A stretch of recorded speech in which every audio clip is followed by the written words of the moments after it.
Amados hermanos amados, el pastor Pedro Saavedra les saluda. ¿Qué es lo que hemos predicado como evangelio? Es la carga de toda esta serie que hemos titulado El verdadero evangelio, las buenas nuevas del reino de Dios. Esta es una serie de 5 partes. Usted está escuchando los audios que tienen que ver con la primera parte. Es maravilloso las palabras que el apóstol Pablo usa cuando escribe la segunda carta a los Corintios, allí en el capítulo 11 y versículo 3. Le damos lectura. Pero temo que como la serpiente con su astucia engañó a Eva, vuestros sentidos, mantenga esto en mente, sean de alguna manera extraviados de la sincera fidelidad a Cristo. Ponga allí entre paréntesis que esto es de otra versión. O de la simplicidad que es en Cristo. También hay otra versión que traduce. Y caigan de la simplicidad que es en el Cristo, o de la sencillez que es en Cristo. Dice que el apóstol estaba muy preocupado de que los corintios fuesen a ser engañados y de alguna manera se apartaran de la sencillez que es en Cristo. Que fuesen engañados para ser apartados de la sencillez. Esa era la preocupación del apóstol que expresa allí.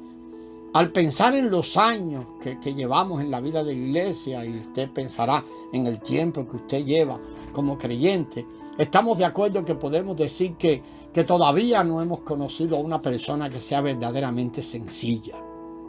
Pese a ello, podemos decir que las personas más bendecidas son las personas sencillas, las que son sencillas y puras. La palabra que aquí se tradujo como sencillez también puede traducirse como simplicidad.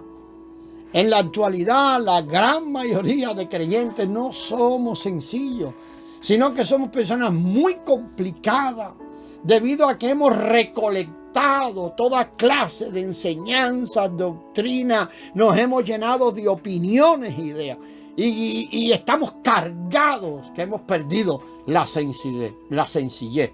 Pensamos que cuanto más doctrinas tengamos, así es mejor. Pero en realidad, hermano, no alcanzamos a percibir que contra más cosas tengamos encima, más complicados nos volvemos. Contra más doctrinas y enseñanzas tenemos, más complicados somos. La palabra engañado que usa el apóstol allí en 2 de Corintios 11:3, en realidad también significa seducido. Es muy relevante esta palabra. Incluso sería mejor traducir este pasaje: temo que vuestras mentes sean corrompidas al ser engañados, apartándose de la sencillez. Encontramos por allí esta traducción. Esto no es simplemente ser engañados, sino corrompidos. Siempre que somos engañados en nuestros pensamientos, y nos apartamos de la sencillez y simplicidad que es en Cristo, porque todo está en Cristo, nuestra mente se corrompió. Es fácil de llenar a las personas con enseñanza, pero es una tarea muy difícil vaciar a alguien de sus enseñanzas.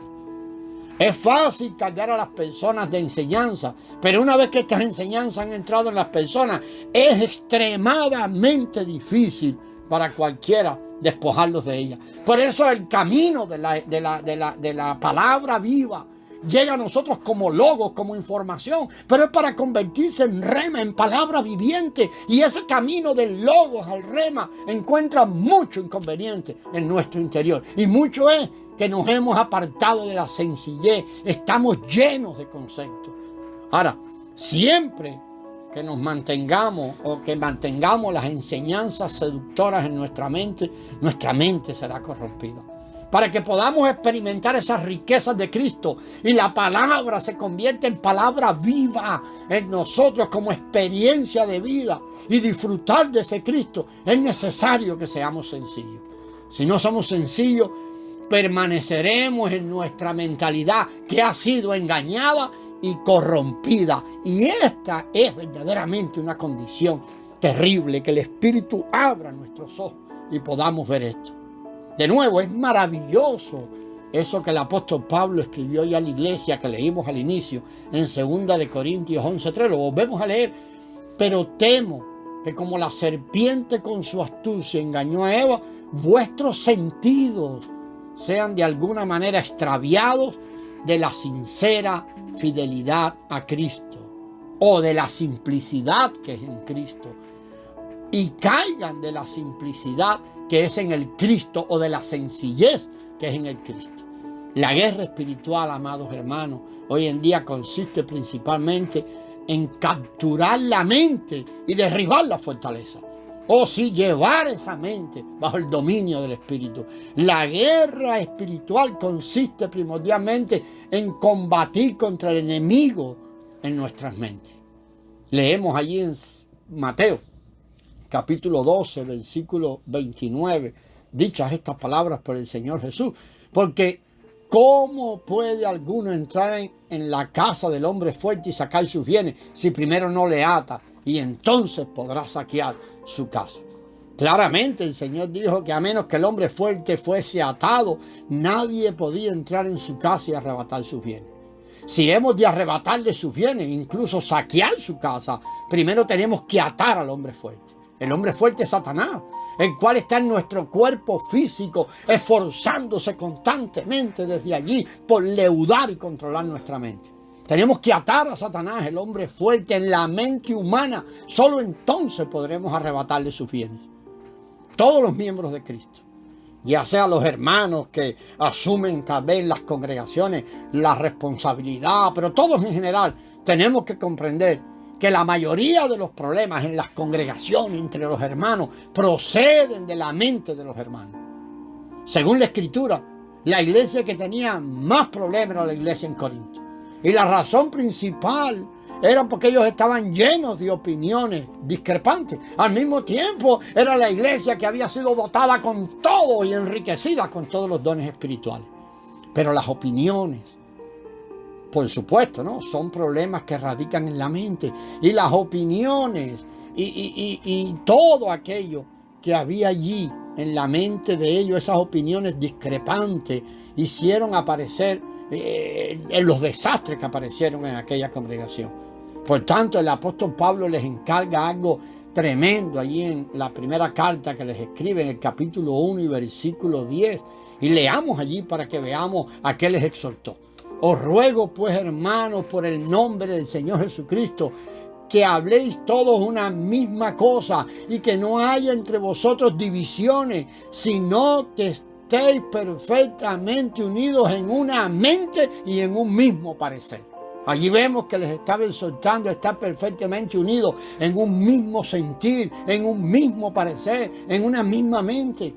Aunque todos los santos tienen que estar perfectamente unidos en un sentir y en un mismo parecer, los hermanos que llevan la delantera en las congregaciones y todos en general, hermanos, debiéramos orar, cada miembro del cuerpo, debiéramos orar, no discutir con otros, sino orar para que el Señor ate al hombre fuerte, que ate al hombre fuerte que opera mediante los pensamientos discrepantes, ideas y opiniones en los santos.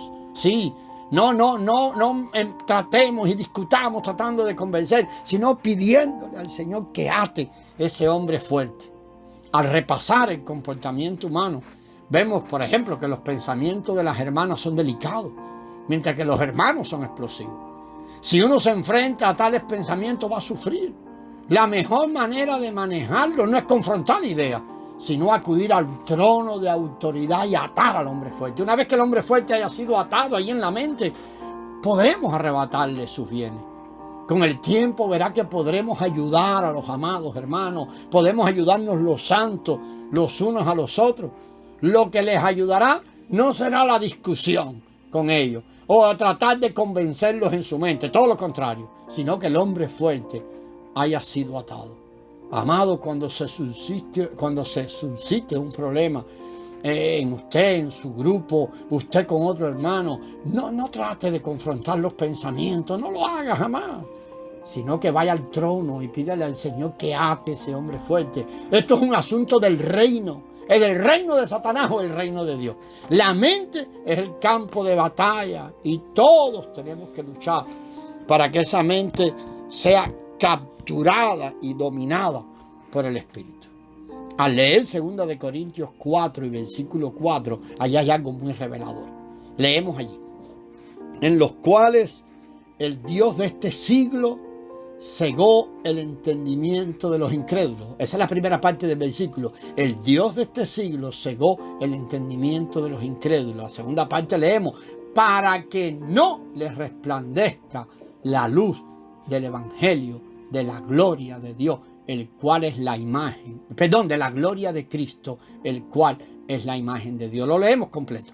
En los cuales el Dios de este siglo cegó el entendimiento de los incrédulos para que no les resplandezca la luz del evangelio de la gloria de Cristo, el cual es la imagen de Dios.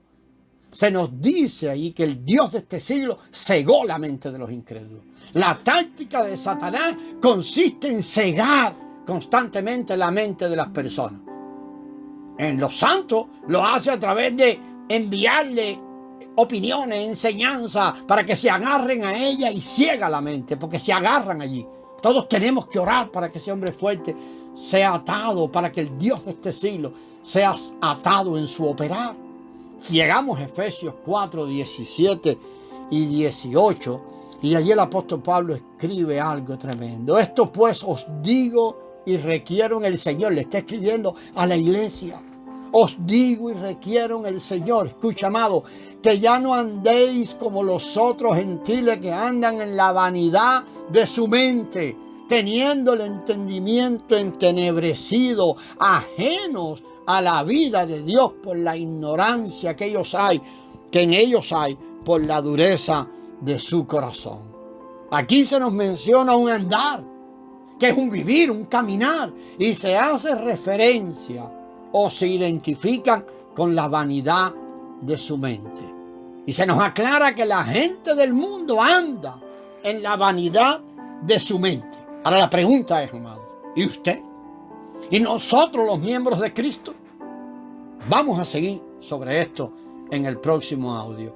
Que la gracia del Señor sea con vosotros.